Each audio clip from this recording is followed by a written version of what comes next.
Hai adik-adik, kembali lagi dengan Kak Rina di online class 101. Kali ini kita akan belajar bahasa Inggris untuk kelas 9 dari buku Kurikulum Merdeka, English for Nusantara. Kita akan membahas Chapter 1, Exploring Fauna of Indonesia, Unit 3, Indonesian Birds, di Section 4, Language Focus. Di halaman 65 sampai dengan 66. Yuk di-subscribe dulu, klik loncengnya, like dan share juga ya. Dan boleh juga di-subscribe channel Karina yang lain untuk belajar bahasa Inggris di Learning Language Academy dan follow IG-nya juga di @onlineclass101.id. Yuk kita bahas language focus. Study the following explanation about how to emphasize an action in a sentence. Pelajari penjelasan berikut tentang bagaimana emphasize itu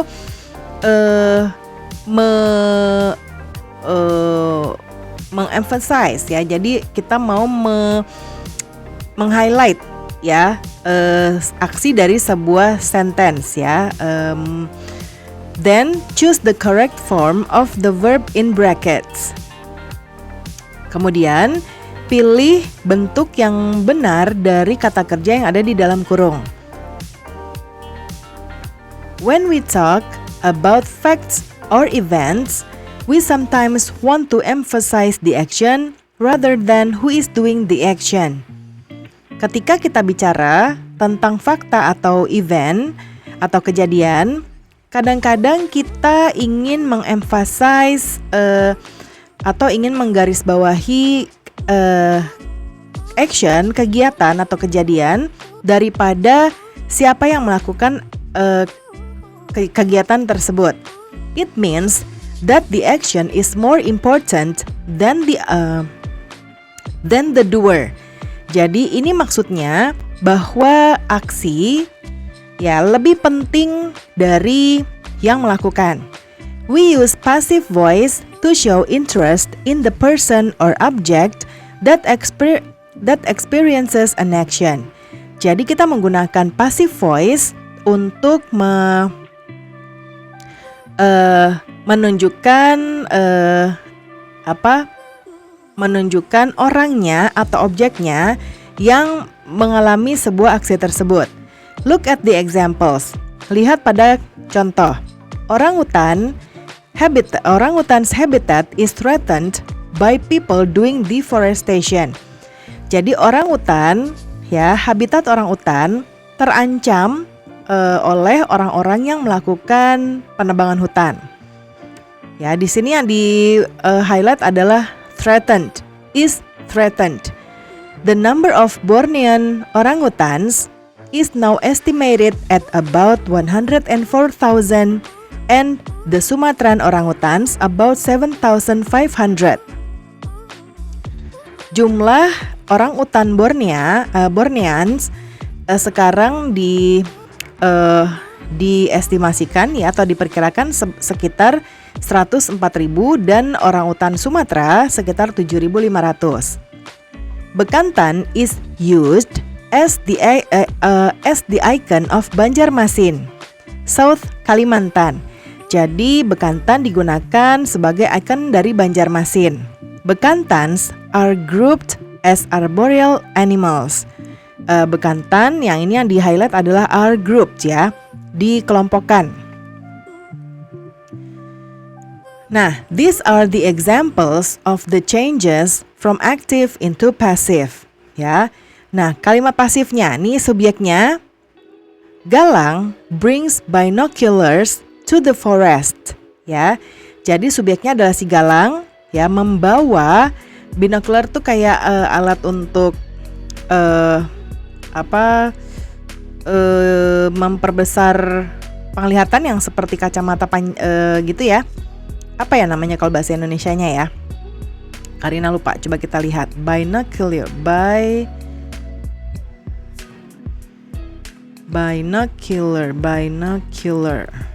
Teropong bahasa Indonesianya ya. Oke. Nah, ini kalimat aktif. Kalau passive voice-nya itu dipindah, dia yang menjadi subjek. binoculars are brought by Galang. Ya, jadi yang tadinya brings, Galang membawa, jadinya binokularnya tuh dibawa, teropongnya dibawa oleh Galang. Ya, kalau bahasa Indonesia tuh dibawa ya oleh Galang ke hutan. Contoh yang kedua, Monita sees a helmeted hornbill. Ini active voice ya. Monita melihat helmet hornbill. Nah, sekarang kita ganti, dia yang jadi subjeknya. A helmeted hornbill is seen, kan dia see ya, is seen by Monita. Nah, dia biasanya menggunakan to be plus verb 3 ya. To be. Nah, to be-nya itu tergantung subjeknya. Ya, to be-nya past ya. Bentuk past yaitu bukan bentuk past ya. To be-nya plus yang pastnya itu verb-nya ya. Verb 3. Verbnya verb 3. Jadi to be-nya itu is, am, are. Kalau kalimatnya yang present. Kalau past, was atau were. Ya. Nah, kita sekarang lihat di sini. Bekantan is found in Kalimantan. Nah, ini kita diminta apa ya? Kita diminta tadi untuk choose the correct form ya, choose the correct form. Nah, ini karena kita mau ini kalimatnya adalah kalimat passive voice, jadi kita menggunakan verb 3. Jadi found ya, find itu verb 1. The leaves are titik-titik by Bekantan. Daun itu dimakan, berarti dimakan itu kita verb 3, jadinya eaten. Ya, ini tuh find verb 1. Jadi verb 2-nya, verb 3-nya adalah found. A water is ya. Nah, ini verb 1 drink. Nah, ini verb 3, berarti water is drunk from holes between 3 branches by orangutans. Air diminum dari bolongan ya di antara dahan-dahan pohon oleh orangutan. The presentation script about Bekantan is, nah verb 3-nya ini, is prepared by Monita and Andre. Jadi presentasi ya, skrip presentasi tentang Bekantan disiapkan. Gorillas are predicted to be extinct in 10 years. Gorila diprediksikan akan punah dalam 10 tahun. Sekarang change the sentences into passive and then compare your sentences with one of your classmates. Ubah kalimat di bawah ini menjadi pasif, lalu bandingkan kalimat kalian dengan salah satu dari teman sekelas kalian. Yang pertama, Monita reads a book about Bekantan. Nah, kalimatnya menjadi ini ya, ini subjeknya. Ya. A book about Bekantan. Ini adalah kata kerjanya, berarti ini bukunya singular atau tunggal, jadinya is. Lalu read-nya ini berubah menjadi verb 3 ya. Verb 3-nya tetap read tapi bacanya read. Is read. Ini A ya, read by Monita. Helmeted hornbills feed their chicken. Jadi helmeted hornbill memberi makan anak-anak mereka. Nah, ini berarti berarti ini chicks ya. Chicks. Berarti karena anak-anaknya banyak jadinya are. Feed ya, ini jadi fed by helmeted hornbill.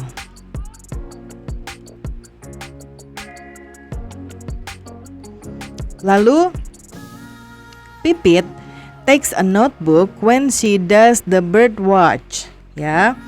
Nah, ini berarti notebooknya nih. A notebook ya.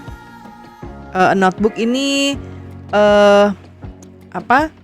satu ya, jadi is. Nah, take itu jadi taken by Pipit. Ya. Nah, kalau yang ini kalimat pelengkap, jadi ini tidak kita ubah ya. Jadi ini tetap langsung kita tulis lagi aja. When she does the bird watch. Number 4, some people hunt helmeted hornbills. Nah, ini subjeknya kita pindah ke depan, si objeknya jadi helmeted hornbills are, hunt itu jadi hunted by some people. Bekantan sometimes consumes fruit, ya. Nah, ini jadi fruitsnya yang jadi subjek. Fruits are, ya, sometimes consumed jadinya ya, consumed by bekantan. Ya. Did you know? Apakah kamu tahu? What is bird watching exactly? Apa sih sebenarnya melihat burung artinya sebenarnya? It is an activity where birds are observed for the purpose of recreation or science. Jadi sebenarnya ini adalah sebuah aktivitas di mana burung-burung diobservasi untuk tujuan rekreasi atau ilmiah. People who like bird watching are called birders. Orang-orang yang suka mengamati burung disebut birders. Other than simply watching or listening to birds, birders also take note on their observations. Jadi selain hanya menonton atau mendengarkan burung-burung, birders ini mengambil catatan dari observasi mereka. Identify the birds they see, mengidentifikasikan burung yang mereka lihat, and share their findings with other bird enthusiasts. Jadi dan membagi temuan-temuan mereka dengan para penggemar burung ya, penggemar burung. Birders would observe birds' appearance and behavior. Jadi birders ini akan mengobservasi penampilan dan perilaku burung-burung tersebut. Because there are a massive number of bird species in different regions. Jadi karena ada banyak sekali jumlah spesies burung di berbagai daerah. Birders will not run out of things to be excited by. Jadi birders tidak akan kehabisan hal-hal yang membuat mereka senang gitu ya, membuat mereka bahagia atau senang atau menarik mereka. Oke, pembelajaran kita sudah selesai ya adik-adik. Semoga pembelajaran kita kali ini bisa bermanfaat. Jangan lupa di-subscribe, klik loncengnya, like dan share juga. Dan boleh juga di-subscribe channel Karina yang lain untuk belajar bahasa Inggris di Learning Language Academy dan follow IG-nya juga di @onlineclass101.id. Terima kasih sudah menonton sampai akhir. Mohon dimaafkan apabila ada kesalahan dalam perkataan maupun dalam materi yang diberikan. Sampai jumpa di pembelajaran berikutnya.